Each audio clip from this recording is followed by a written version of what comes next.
membahas sesuatu yang kalau saudara baca Alkitab sering nggak saudara ngeliat ada kata-kata ayat-ayat yang nggak saudara mengerti? Pasti pernah ya, mungkin sering malah. Saya juga begitu sama. Saya kalau baca Alkitab ada hal-hal yang saya nggak ngerti, ada hal-hal yang sepertinya kok sulit dipahami.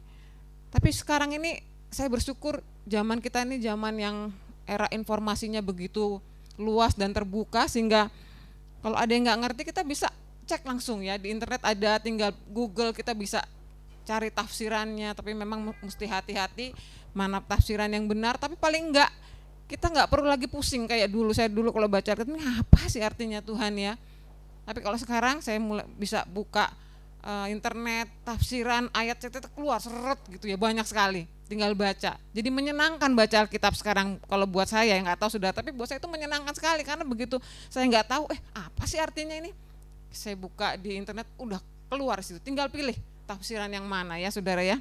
Dan itu saya merasa itu juga berkat buat kita semua anak-anak Tuhan di akhir zaman ini, semakin terbuka, semakin Tuhan bukakan pewahyuannya bagi kita semua ya, puji Tuhan. Hari ini saya pengen membahas sesuatu yang kalau saya baca kok lucu ya Tuhan ya. Kita buka Matius 5 ayat yang ke-38 sampai 39. Matius 5 ayat 38 sampai 39. Sudah dapatkan saudara semuanya? Saya bacakan. Matius 5 ayat 38 sampai 39. Kamu telah mendengar firman, mata ganti mata dan gigi ganti gigi. Tetapi aku berkata kepadamu, janganlah kamu melawan orang yang berbuat jahat kepadamu, melainkan siapa yang menampar pipi kananmu, berilah juga kepadanya pipi kirimu.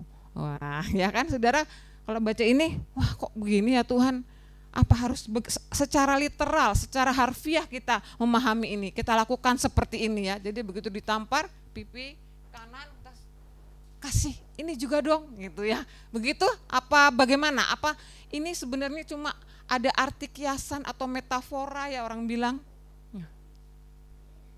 Menurut saudara ini literal, harfiah, atau ada maksud lain tersembunyi di balik itu? Ya.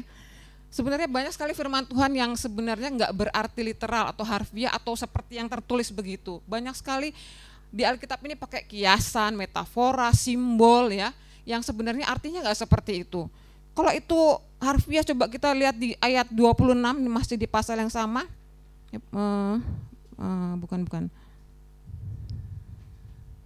Ayat 29 coba. Ini kalau kita artikan literal gimana ya? Maka jika matamu yang kanan menyesatkan engkau, cungkilah dan buanglah itu. Karena lebih baik bagimu jika satu dari anggota tubuhmu binasa daripada tubuhmu dengan utuh dicampakkan ke dalam neraka. Waduh saudara, kalau ini kita artikan secara literal, kita semua sudah nggak punya mata ya saudara ya. Satu suka ngelihat yang jorok-jorok, yang kotor, copot gitu ya. Wah, kita semua di sini orang buta. Nanti ternyata mata yang satunya juga begitu, copot juga. Masih begitu juga, masih pengennya hal-hal yang buruk, yang jorok. Karena memang semuanya itu mulai di mana saudara? Dari sini akarnya sebenarnya. Jadi mencungkil, mencopot anggota tubuh kita sebenarnya juga nggak menyelesaikan masalah sebenarnya. Kalau memang dari hati kita tuh maunya yang jorok-jorok, yang kotor-kotor, yang buruk-buruk, ya begitu ya. Maka Tuhan itu memberikan kita suatu pemahaman yang baru di Matius 5 ini. Sebenarnya kalau dibahas ini panjang sekali ya. Matius 5 ini cerita tentang Yesus dan hukum Taurat. Kok di panjang sekali. Saya cuma ngambil ini karena ayat ini kok kayaknya lucu ya Tuhan. Aku berkata kepadamu, jangan lalu barang siapapun yang menampar pipi kananmu, berilah juga kepadanya pipi kirimu. Ya, apa harus seperti ini Tuhan? Ya saudara, Matius 5 ini menceritakan tentang Yesus itu sudah menggenapi hukum Taurat. Menggenapi, saudara tahu artinya menggenapi? Mungkin kita menggenapi ya genap, apa genapnya saudara? Genap itu maksudnya adalah apa yang dulu merupakan janji di perjanjian lama ya, janji, nubuat, apalagi itu digenapi, dinyatakan oleh Kristus di perjanjian baru, gitu maksudnya ya.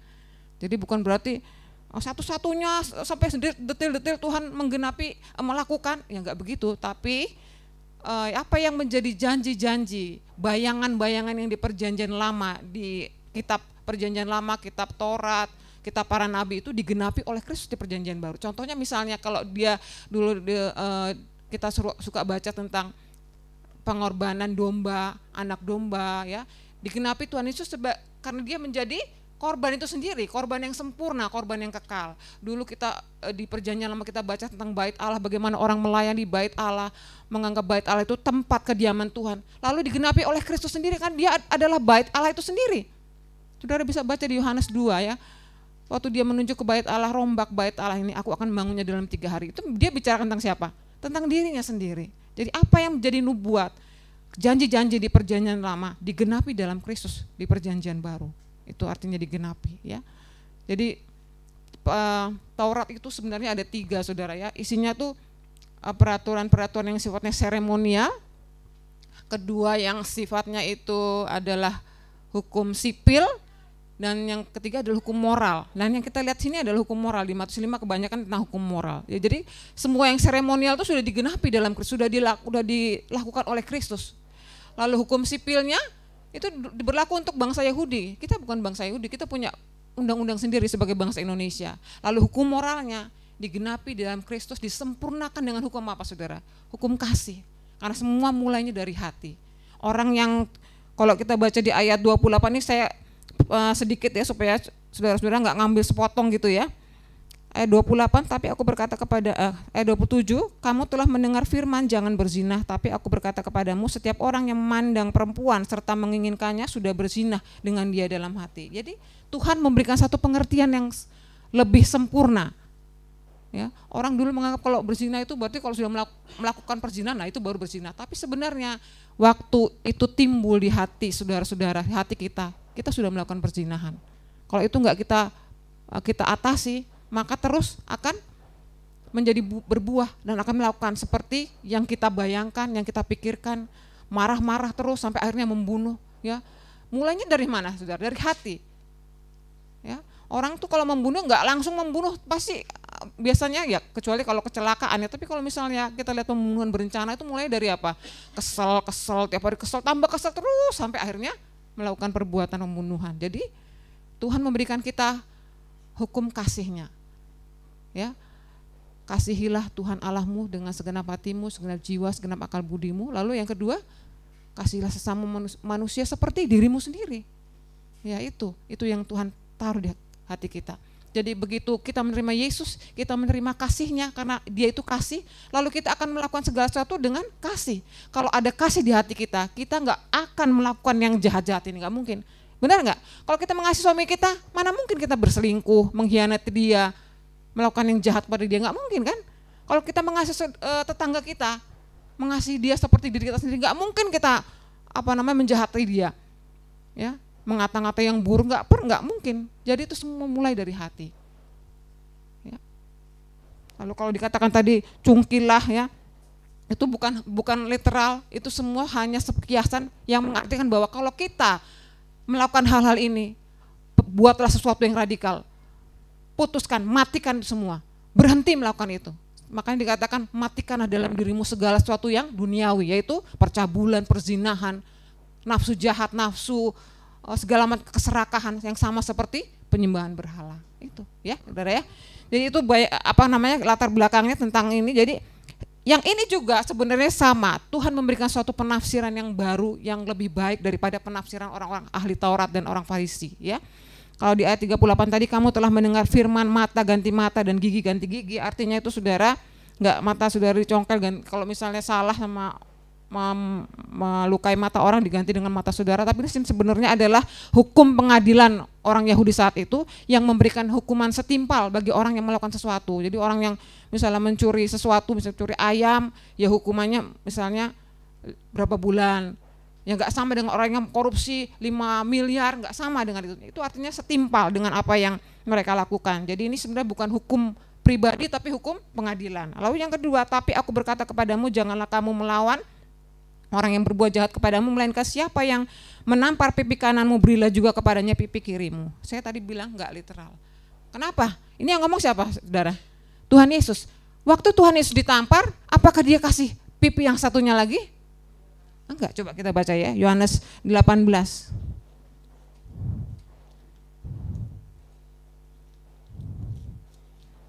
Yohanes 18 ayat 22 dan 23.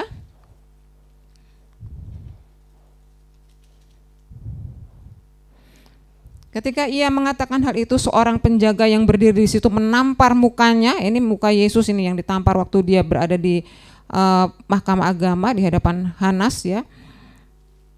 Seorang penjaga berdiri di situ menampar mukanya sambil berkata, "Begitukah jawabmu kepada imam besar?" Jawab Yesus kepadanya, "Jikalau kataku itu salah, tunjukkanlah salahnya. Tapi jikalau kataku itu benar, mengapa engkau menampar aku?" Tuhan Yesus memberi pipi yang lain? Enggak. Lalu yang di pasal 19, ini ditampar lagi Tuhan Yesus ya. Kok tega-teganya ya, saya juga sedih kalau baca ini ya. Pasal 19 ayat yang ketiga ini, prajurit-prajurit, dan sambil maju ke depan mereka berkata, "Salam hai Raja orang Yahudi." Lalu mereka menampar mukanya. Ditampar lagi. Dan Tuhan Yesus hanya berdiam diri. Tidak memberikan pipi yang satunya juga, tapi juga tidak membalas ya. Lalu kisah Rasul ya, kisah Rasul ini Paulus saudara ya. Kisah Rasul 23 ayat 2 dan 3. Tetapi imam besar Ananias menyuruh orang-orang yang berdiri di dekat Paulus menampar mulut Paulus. Membalas itu Paulus berkata kepadanya, "Allah akan menampar engkau, hai tembok yang dikapur putih-putih. Engkau duduk di sini untuk menghakimi aku menurut hukum Taurat, namun engkau melanggar hukum Taurat oleh perintahmu untuk menampar aku." Ya sama nih, Paulus tidak memberikan pipi yang satunya lagi kepada yang menampar, tapi dia bilang dengan begitu engkau melanggar hukum Taurat oleh perintahmu untuk menampar aku. Pernah baca hukum Taurat tentang tampar menampar, saudara? Hah? Belum pernah ya? Emang nggak ada sih secara ini kan summary-nya. Kalau dibahas satu-satu hukum Taurat itu panjang sekali, ya, panjang sekali. Hukum yang bisa ditulis saja tuh 613. Belum lagi ditambah dengan hukum-hukum adat istiadatnya dimasukkan juga ke hukum Taurat. Itu banyak sekali. Nah, saya mencatat ada satu hukum sipilnya bangsa Yahudi. Kenapa tadi menyebutkan hukum Taurat? Berarti ada hukumnya tentang tampar menampar ini, saudara ya. Hukum tampar menampar ini ada di namanya kitab hukum sipilnya Yahudi, namanya Baba Kama. Itu pasal yang ke-8 ayatnya ke-6 itu mengatakan begini. Kalau seorang menampar orang yang lain, dia didenda 200 zuzim. Tapi kalau dia menampar dengan punggung tangannya, maka dia akan dikenai denda 400 zuzim. Jadi orang Israel itu sangat menganggap serius tampar menampar ini. Kalau kita menampar seseorang, kita akan kena denda. Apalagi kalau orang itu sampai luka. Kalau hanya menampar, ini berhubungannya dengan penghinaan, saudara ya. Itu didenda 200. Tapi kalau menampar dengan punggung tangan, didenda 400 zuzim. Lebih lagi 2 kali lipat. Kenapa begitu? Coba saudara, coba posisikan kita menampar pipi kanan. Bisa nggak pipi kanan pakai tangan saudara yang kanan? Ya, susah kan ya? Kecuali saudara kidal. Susah. Tampar pipi kanan tuh nggak bisa, selalu harus pakai apa? Punggung tangan. Pak gitu ya. Ada yang mau jadi model? Ya. Jadi namparnya itu kalau kidal ya bisa ya. Nah, tapi kalau kita normal begini, pastinya kalau kita mau arahnya pipi kanan, pakai punggung tangan. Benar ya saudara ya? Nah, bagi orang Yahudi menampar dengan punggung tangan itu penghinaannya double. 2 kali lipat. Jadi ini sebenarnya bukan mengarahnya kepada rasa sakitnya, tapi penghinaan. Yesus sedang menunjukkan bahwa kalau kita mengalami ini, pada saat itu orang Yahudi mengalami ini berarti mengalami penghinaan double, kita nggak perlu membalas. Jadi Tuhan Yesus nggak menunjukkan bahwa kita ini harus membalas dengan cara mengasihi pipi yang satunya lagi, tapi sebenarnya cukup tidak membalas, ya, tidak mencerca, tidak membalas dengan mukul lagi, itu sudah cukup. Itu yang sebenarnya Tuhan berikan. Bukan berarti kita harus literal udah ditampar sini lagi dong, enggak ya saudara ya. Tuhan juga mengajar kita mengasihi diri kita sendiri, benar nggak? Kasihilah sama manusia seperti dirimu sendiri. Tapi yang Tuhan maksudkan karena ini dia bicara tentang mengasihi musuh, cukup dengan tidak membalas saja. Ya, itu sudah menunjukkan kasih kita kepada musuh kita. Karena kalau kita dipukul pipi kanannya, pipi kanannya yang sakit kan, pipi kiri enggak kan, kasih pipi yang tidak sakit, hadapi dia dengan tidak punya sakit hati. Itu sebenarnya, hadapi orang itu dengan perasaan yang bebas, tidak sakit hati ya. Walaupun ini sulit, tapi ini Tuhan Yesus yang bilang. Makanya kalau kita lanjut di ayat 43 tadi Matius 5, kamu telah mendengar firman, kasihilah sama manusia dan bencilah musuhmu, terus tapi aku berkata kepadamu, kasihilah musuhmu dan berdoalah bagi mereka yang menganiaya kamu, karena dengan demikian kamu menjadi anak-anak Bapamu yang di sorga, yang menerbitkan matahari bagi orang yang jahat dan orang yang baik, dan menurunkan hujan bagi orang yang benar dan orang yang tidak benar. Ya, saya nggak tahu kenapa saya bawa ayat ini, apakah ada yang sakit hati? Saya nggak tahu saudara ya, tapi ini yang Tuhan ajarkan kepada kita. Saudara nggak perlu memberikan pipi saudara yang lain, tapi saudara cukup dengan tidak membalas. Itu yang Tuhan ajarkan. Kalau dibilang harus kasih pipi, yang saya pernah juga mendengar cerita dari Kia, ada orang yang begitu, jadi ditampar pipi kanannya, lalu nggak tahu pipi yang sebelah mana, tapi dikasih juga pipi yang satunya untuk ditampar. Ya, sebenarnya secara literal itu begitu, tapi Tuhan nggak maksudkan itu, karena Tuhan memaksudkan ini penghinaan. Karena ada hukumnya di bangsa Yahudi itu tentang tampar menampar. Kalau kita menampar seseorang itu berarti menghina orang itu. Coba kita baca di Ayub 16 ayat 10. Jadi ini suatu hal yang serius bagi orang Yahudi, makanya dicantumkan Tuhan di situ.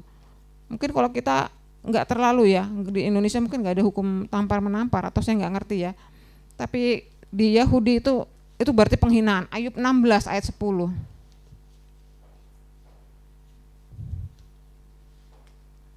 Ya, mereka mengangakkan mulutnya melawan aku, menampar pipiku dengan cercaan dan bersama-sama mengerumuni aku. Ini kata-kata Ayub ya.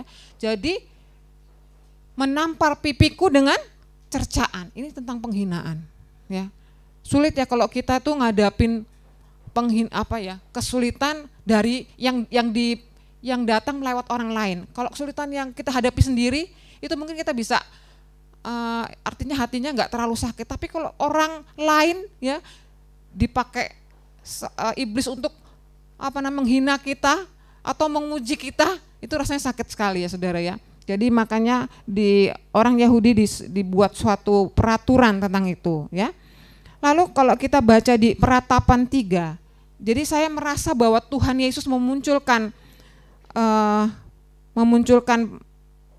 istilah ini bukan tanpa sengaja. Dia mengingatkan suatu cerita di Ratapan 3. Kita akan buka Ratapan 3. Ini tentang bagaimana orang Yahudi, orang Yehuda ya waktu dalam pembuangan di Babel. Dalam pembuangan di Babel, dan mereka itu menghadapi begitu banyak penderitaan ya. Saudara kalau tahu ceritanya, saya perlu kasih sedikit cerita. Jadi bangsa Israel itu dibagi dua.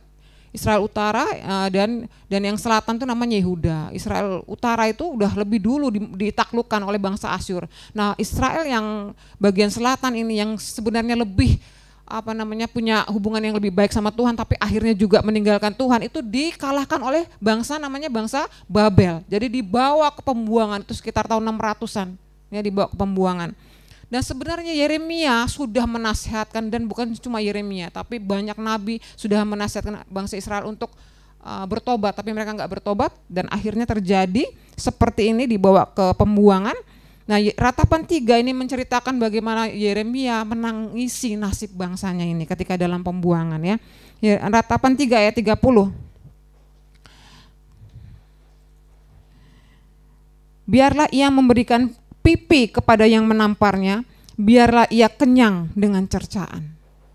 Kita baca lagi, ini tentang penghinaan. Jadi tamparan di pipi ini adalah tentang penghinaan. Jadi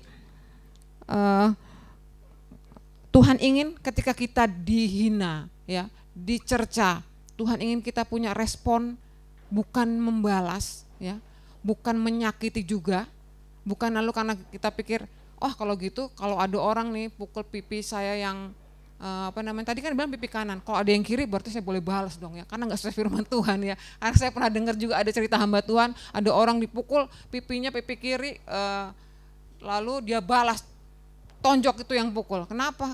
Terus yang nampar bilang, kamu menyalahi firman Tuhan, kan Tuhan Yesus bilang kalau kamu ditampar pipinya kamu gak boleh balas, harus kasih pipi yang satunya lagi. Kamu salah kutip ayat. Dia bilang kalau ditampar pipi kananmu baru berikan pipi yang kiri. Kamu tadi tampar pipi kirimu, jadi saya berhak mukul kamu ya. Nah itu kalau pengertiannya literal, tapi sebenarnya itu bukan mengenai apa kita harus membalas atau gimana ya dengan cara apa, tapi yang sebenarnya cukup dengan tidak membalas. Itu yang Tuhan mau bagi kita semua. Jadi respon kita adalah tidak membalas dan menanti dengan diam pembelaan dari Tuhan ya. Ya. Karena ini memang yang Tuhan nasihatkan. Sebenarnya yang menghina kita tuh biasanya malah orang-orang dekat kita ya, saudara ya. Bukan orang-orang yang jauh, mungkin kita bisa lebih toleran, oh mungkin karena dia nggak kenal saya. Tapi biasanya tuh yang menyakiti kita tuh orang-orang dekat kita ya. Suami, istri, siapa lagi, anak ya, siapa lagi, yang dekat-dekat kita. Jadi tantangannya itu lebih besar. Kok tahu saya, harusnya mengasihi saya. Begitu kan biasanya kita, tapi Tuhan sudah tahu ini semua. Dia ingin kita meresponi dengan cara bagaimana dia meresponi dulu ya. Dia nggak membalas, dia diam, dia. Nah, kita baca apa yang Tuhan nasihatkan, Roma 12, coba kita buka Roma 12 ayat 19 sampai 21. Karena pembalasan itu saudara bukan hak kita ya. Kalau kita menanti Tuhan, maka Tuhanlah yang akan membela kita, memulihkan nama baik kita ya, memvindicate, membersihkan nama kita. Saudara percaya itu? Tapi saya difitnah Tuhan, saya ini firman Tuhan, bukan kata-kata saya. Roma 12 ayat 19 sampai 21. Ya, saudara-saudaraku yang kekasih, janganlah kamu sendiri menuntut pembalasan, tetapi berilah tempat kepada murka Allah, sebab ada tertulis, pembalasan itu adalah hakku, akulah yang akan menuntut pembalasan, firman Tuhan. Tetapi jika seterumu lapar, berilah dia makan, jika ia haus, berilah dia minum. Dengan berbuat demikian kamu menumpukan bara api di atas kepalanya. Janganlah kamu kalah terhadap kejahatan, tapi kalahkanlah kejahatan dengan kebaikan. Wah, ini bagus sekali ayatnya, kalahkan kejahatan dengan kebaikan. Jadi Tuhan menasihatkan kita, kalau ada kejahatan apa kita diamkan saja? Enggak, kalahkan. Tapi kalahkan dengan kebaikan ya. Kalahkan itu berarti suatu aksi ya, benar enggak? Kalahkan. Bukan, ini sebenarnya lebih aktif lagi menuntut sebuah tindakan. Kalau kita melihat kejahatan bukan berarti kita diamkan, biarin aja lah, mau apa biarin aja dia masuk neraka sono, biar masuk jurang gitu ya. Tapi sebenarnya Tuhan menginginkan kita membuat suatu aksi, kalahkan, tapi bukan dengan kejahatan, tapi dengan kebaikan. Saudara bisa interpretasi apa aja kebaikan itu, misalnya lebih mengasihi dia dengan menegur dia atau apa saja yang membuktikan saudara sudah mengalahkan dulu sakit hati saudara, ego saudara, dan mulai mengasihi orang lain seperti Yesus mengasihi ya saudara ya. Nah saudara, kalau tadi kita sudah mengetahui bahwa tamparan di muka dengan punggung tangan itu hinaannya itu double saudara ya. Kalau pizza double enak ya, tapi ini cercaan atau hinaan yang double. Bagaimana kita bisa mengatasi itu? Kita lihat ke Ratapan 3 tadi saudara ya. Tadi saya merasa bahwa Tuhan memunculkan ide tentang memberi pipi yang satunya lagi itu adalah pasti dia memberi peringatan kepada bangsa Yahudi, ingat aku telah membicarakan itu dulu ya. Di Ratapan 3 ini adalah istilah ini yang dimunculkan pertama kali oleh Tuhan ya, supaya orang Israel tahu. Tadi kita baca di ayat 30 Ratapan 3, biarlah ia memberikan pipi kepada yang menamparnya, biarlah ia kenyang dengan cercaan. Kalau kita mundur ke belakang, ini tentang orang-orang Yehuda ya yang ada di pembuangan, mulai dari ayat 25, mundur Ratapan 3 ayat 25. Tuhan adalah baik bagi orang yang berharap kepadanya, bagi jiwa yang mencari Dia.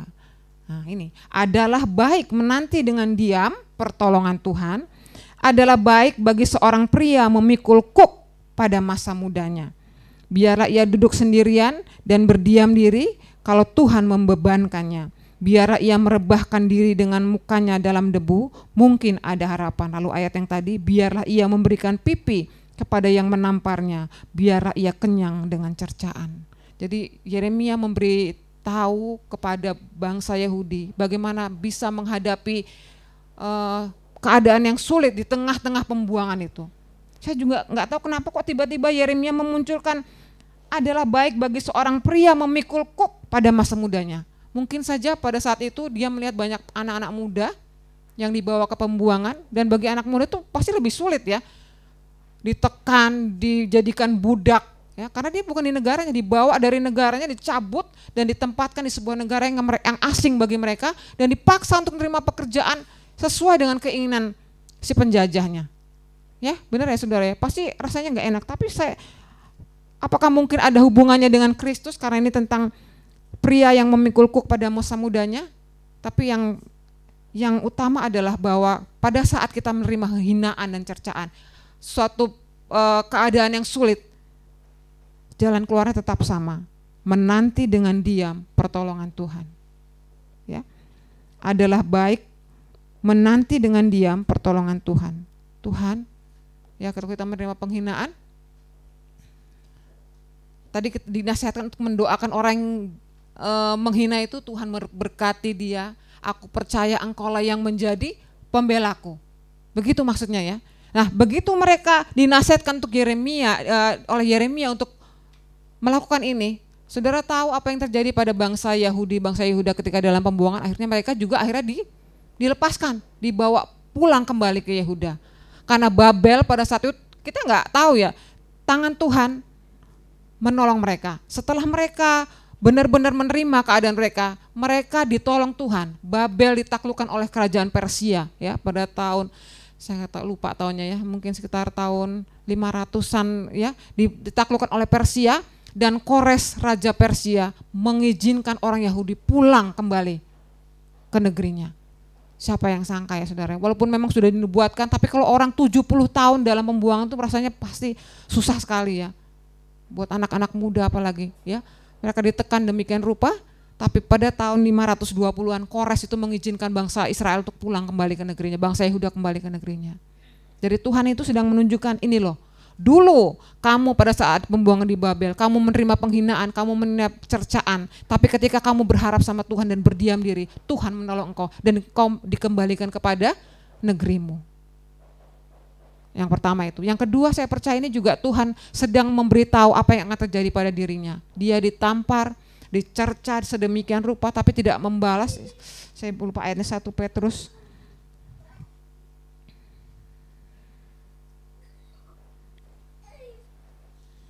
Petrus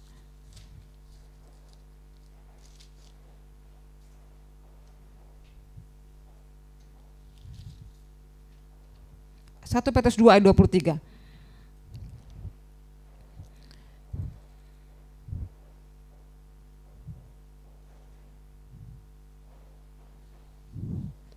Ya, ketika ia dicaci maki, ia tidak membalas dengan mencaci maki. Ketika ia, ini tentang Kristus ya.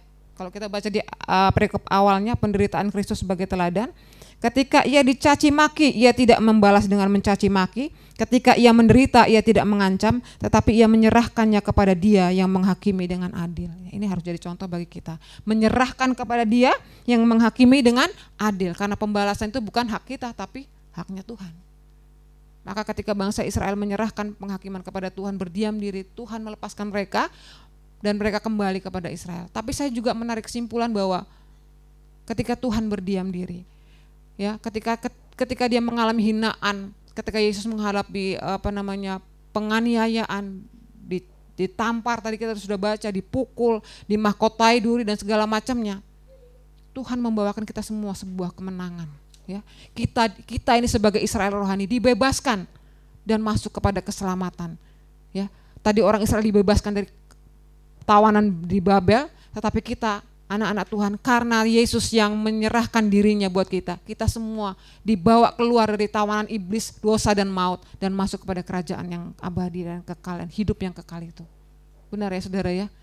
Jadi apa yang sudah Tuhan Yesus teladankan bagi kita itu membawa kita kepada kemenangan, janji Tuhan. kalau kita berdiam diri menghadapi musuh kita, nggak membalas ya. Bukan berarti kita juga tidak tadi seperti memberikan pipi yang satu, bukan, tapi cukup dengan tidak membalas, mendoakan mereka, saudara akan mengalami kemenangan dari Tuhan. Saudara akan dibela, dipulihkan nama baiknya. Seperti Yesus sendiri. Saya rindu kita baca Yesaya 53 ayat 7 ini tentang Yesus. Saya suka membicarakan tentang apa yang sudah Yesus lakukan bagi saya, karena itu juga mengingatkan saya bahwa Tuhan Yesus sudah mati dan menderita supaya saya ini boleh menang ya saudara ya. Yesaya 53 ayat 7.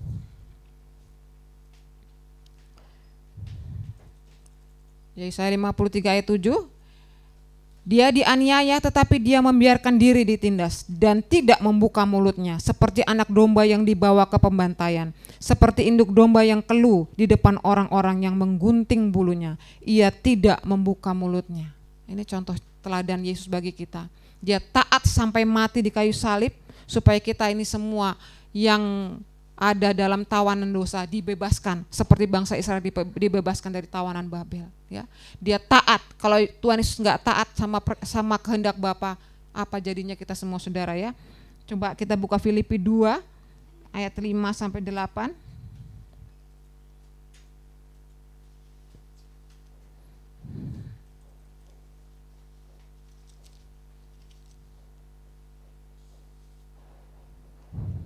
Filipi 2 ayat 5 sampai 8. Hendaklah ya, ini nasihat supaya bersatu dan merendahkan diri seperti Kristus. Hendaklah kamu dalam hidupmu bersama menaruh pikiran dan perasaan yang terdapat juga dalam Kristus Yesus, yang walaupun dalam rupa Allah tidak menganggap kesetaraan dengan Allah itu sebagai milik yang harus dipertahankan, melainkan telah mengosongkan dirinya sendiri dan mengambil rupa seorang hamba dan menjadi sama dengan manusia, dan dalam keadaannya sebagai manusia ia telah merendahkan dirinya dan taat sampai mati, bahkan sampai mati di kayu salib ya. Puji Tuhan. Satu teladan yang diberikan Yesus kepada kita adalah ya, tadi dikatakan kita harus menaruh pikiran dan perasaan yang terdapat juga dalam Kristus Yesus. Pada waktu Yesus mengalami hinaan dan celaan itu, di pikiran dia itu bukan dirinya sendiri, tapi siapa saudara? Saudara, kita semua yang akan menjadi anak-anak ketebusannya pada saat itu. Kalau kita fokusnya hanya kepada diri sendiri, ya, kita akan sulit keluar dari segala masalah. Tapi kalau kita fokus mulai kepada Yesus, kepada Tuhan, dan kepada orang-orang lain yang kita kasihi, yang akan kita layani, maka saya percaya saudara akan keluar sebagai pemenang dari kehidupan kita, dari setiap masalah yang kita hadapi. Kalau saat ini kita sedang semua diajak untuk melayani, ya, kemarin kita rapat, kita diajak untuk melayani. Saya ingat saudara, dulu kalau saya belum melayani, itu fokusnya saya kepada diri saya sendiri, jadi masalahnya jadi berat banget gitu. Dapat satu masalah ya itu aja setiap hari yang saya pikirkan. Tapi begitu saya melayani, keluar untuk melayani, fokus saya berubah dari diri saya menjadi kepada orang lain, ya, kepada Tuhan dan kepada orang lain. Lalu saya tanpa sadar mulai keluar dari masalah-masalah saya. Begitu, ya. Jadi begitu yang Tuhan Yesus teladankan kepada kita. Jadi kalau saudara menghadapi hinaan, celaan, saudara tahu sekarang bagaimana mengatasinya. Berdiam diri, cukup dengan tidak membalas, dan bukan membiarkan orang itu juga berbuat jahat kepada kita, tapi kita harus mengalahkan segala kejahatannya dengan kebaikan kita. Puji Tuhan. Firman Tuhan tidak akan saya panjangkan. Saya undang pemain musik.